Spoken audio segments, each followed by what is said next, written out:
In this section, which we're going to call, we're still in kind of Unit 0 here, lesson number 2, you don't need to write an objective in there. Make sure you put a name on this and make sure you put a date on them because we'll all be watching them at different days.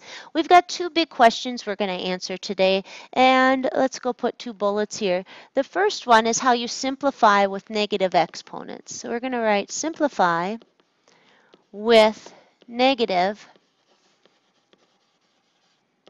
exponents. It's going to be task 1 today. Maybe let's call that letter A. Letter B, task 2, will be, and again, we're combining some together because you guys should have done this before. We're just going to get the basics down of our rules of exponents. Letter B would be, how do I simplify fractions? And basically, they're fractions that have a common base. So I'm going to write with common. I can't fit it in here. Common base.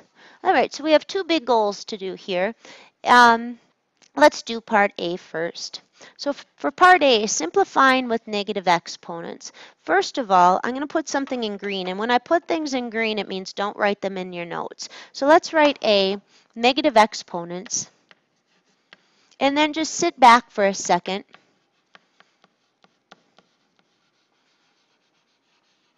Before I give you the property on how to work with negative exponents so you can see it. So in green, which means do not write it in your notes, I'm just going to show you something here. If I take 2 and raise it to the first power, I do 2 one time. If I do it to the second power, I do 2 times 2, and I get 4. When I go 2 to the third power, I do 2 times 2 times another 2. So basically what I'm doing here is I'm multiplying by 2 every time I add another exponent. I end up multiplying by another 2. And I could continue that until I croak over and die, but I'm not going to. I'm going to quit at 2 to the 4th. Well, watch if I think about moving this way and taking the exponent of 4 and removing 1, and the 3 and removing 1, the 2 and removing 1 from the 1, and then 1 again, and I start going negative here with the exponents. Watch what happens when I reverse this process. I was multiplying by 2 to move up this direction. When I go this way and I say, well, 2 to the 4th, if I back up to 2 to the 3rd, I get 8. If I back up to 2 squared, I get 4. If I back up to 2 to the 1st, I get 2. You'll notice that to move down this ladder, I just keep dividing by 2. So if I continue that thought process, then every time I remove 1 from the exponent, I divide by 2. Likewise, when it goes negative, I still need to divide the previous one by 2. And same here, I need to take 1/2 and divide it by 2, which is 1 over 4, 1 over 2 squared. So really what I end up with is I end up dividing when I have a negative exponent. So negative exponents don't mean negative numbers. Just 1 second. Sorry, I had to pause the video. I had someone at my door. Anyway, so when we're dealing with negative exponents, you'll notice that we do division. So it actually has the result of, instead of multiplying by that base, you divide by it. And fraction bars are what indicate division in math. So really what happens when you raise something to a negative exponent, what happens is you end up dividing by that base that many times instead of multiplying. So really the end result is, go ahead and put this a little star, is that a negative exponent kind of sends it to the other level. I kind of think of it with my kids when they're upstairs with me. I have 5 kids, and anyone's irritating me or being negative, I say, go downstairs to be more positive. So really what a negative exponent does is it sends it down to be more positive. So when we simplify with negative exponents, if it's just a number, like say 2 to the negative 3rd, that does not mean 2 times negative 3. I'm going to repeat that. That does not mean you do 2 times negative 3. The negative exponent means division by 2 3 times, or it gets sent down to be more positive. There's no kind of a 6 in this problem. 2 times 2 times 2 is an 8. So this right here means divide, and I want you to point at that. That negative sign means to divide by 2 3 times. So if I have x to the negative 7 and I'm asked to simplify it, that means I divide by x 7 times. So if I combine this property with the one we had in the last section, if I was doing x to the third times x to the negative fifth, and our property says that when we multiply, we add exponents, then when I get done with this, 3 plus negative 5 is a negative 2. And I now have to simplify this by saying I divide by x twice. So that's combining both sections into one problem there. Now, what if I have a number out front? What that indicates is I really have 5, which is just the number 5. You might even help you to write it like this. The 5 is not being raised to the negative 8. It's actually to the first power. So really the only thing that gets sent down is the x. This means to divide by x 8 times. So just to repeat, when we're working with negative exponents, they don't necessarily mean negative answers. It means division. So that is our first goal today. I would like you to do this one on your own. Pause the video and see if you got it right. So this one, the 6 is really to the first, so it gets to stay put, times y to the negative fourth, which is to divide by y 4 times. So the next thing we're going to do for part B, which you might have to put on the back of your note sheet if it's filled up already, for part B, we are going to take a look at our second objective today, which is how to simplify fractions when you have a common base. So let's go take a look at that. First thing we're going to do for part B, let's go ahead and write out what we're going to do. We're going to be simplifying or simplifying fractions with common bases. It's going to be basically division. But first of all, let's just kind of write out what this means. If I say what's x to the fifth over or divided by x to the second, and if I were to write it all out, which I really don't want to do every time because this is a pain in the butt, but I'll write it out. X to the fifth means x times itself 5 times. X squared just means x times x. And you know that anything on top cancels with the same factor on the bottom. And you'll notice what I end up with is 3 x's up on the top. The connection between the 5 and the 2 in the original fraction and the 3 in my answer, you can see is that I could just subtract those exponents because 2 of these cancel off 2 of those, and there's 3 remaining. It's really a subtraction problem.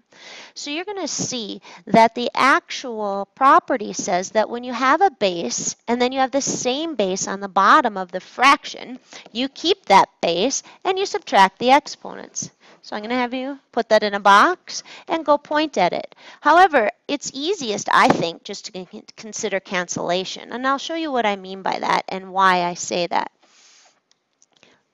So if I have x to the 7th over x to the 4th, and I am being asked to simplify it, 4 of the ones on the bottom will cancel out 4 of the ones on the top, and I'll end up with 3 of them up on the top, or x to the 3rd. If I were to reverse that and write it here, well, then there's more on the bottom. So I just like to think, well, you know what? I'm going to be left with, if I picture canceling in my head, 3x's down on the bottom. Now, what a book would say is to go this route and to use the property that says you do x to the 4 minus 7. 4 minus 7 is negative 3, and we're not allowed to leave negative exponents. We send them to the bottom to be more positive. And you'll notice I get the same answer. I actually think it's easier just to consider canceling when you're working with these, but if you want to, you can certainly subtract those exponents. What you do have to be careful of, though, is when there's a number out front. For example, when I have 10x to the 4th over 5x, these get divided. This is 10 over 5, and that gives me a 2, and it gives me a 2 up on the top. And you might say, LaRude, you just said we subtract. I said you subtract the exponents when the base is the same. So you would take x to the fourth, and you have x to the first on the bottom, and you would end up with 2x to the third. And you might say, well, what's left on the bottom? Technically a 1, so that just becomes 2x to the third. So let's clean up another one here. What if I had 2y to the fifth, x to the eighth, over 4y to the third, x to the negative 10th? How would this one clean up? Actually, I think we'll keep all exponents. I think we'll keep that as to a positive 10 just to kind of clean this up. So when I'm dealing with this, I actually have 3 parts to this fraction. I'm going to do them all separately. 2 over 4 is numerical. 2/4 has always been a half, and it still is. I'm not doing any kind of subtraction. I am simply simplifying a fraction. But for the y's, I have 3 on the bottom. We'll cancel out 3 on the top, which will leave 2 up on the top. Or you could say 5 minus 3 is 2. For my x's, if I picture canceling, all of the 1's on the top will cancel out 8 of them on the bottom, and that'll leave me with 2 down there on the bottom. Your book would say to do x to the 8 minus 10, which is x to the negative 2, and then they'd say send it down to be more positive. But I really think that just picturing canceling is the way to go with these. It makes it a lot easier. So today we dealt with 2 things. And to get worksheet number 2, you need to show me that you've taken these notes, and we're going to do one more example nice and neatly up here. Just one more to make sure we've got this down. So what if I had a 12 over 18, and then let's say you have x to the 7th over x to the 3rd, and then you have a y to the 5th up on the top. If you were asked to simplify this, again, you're going to do the numerical part first. It'd be kind of like you're in the 6th grade and they just say simplify this fraction. What does 12/18 simplify to be? You divide a 6 out of the top and you divide a 6 out of the bottom. 12/18 is 2/3. But when I have the common base, I picture canceling, and x, 3 of them, will cancel out 3 of them on the top, leaving x to the 4th up on the top. The y's, nothing will cancel, so I end up with y to the 5th up on the top. So lastly, let's write ourselves a summary. Let's write negative exponents, because that's the first thing we did, mean division. Really what happens is if you have a negative exponent, it gets sent down to the bottom of a fraction. So x to the negative 4th means divide by x 4 times. That was the first thing we did, and that'll be the first thing on your worksheet number 2. The next thing we did is we said that when you divide and have the same base,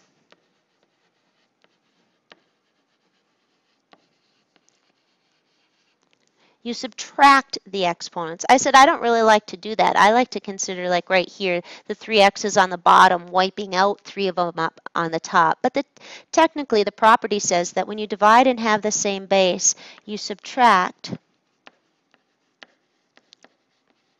exponents.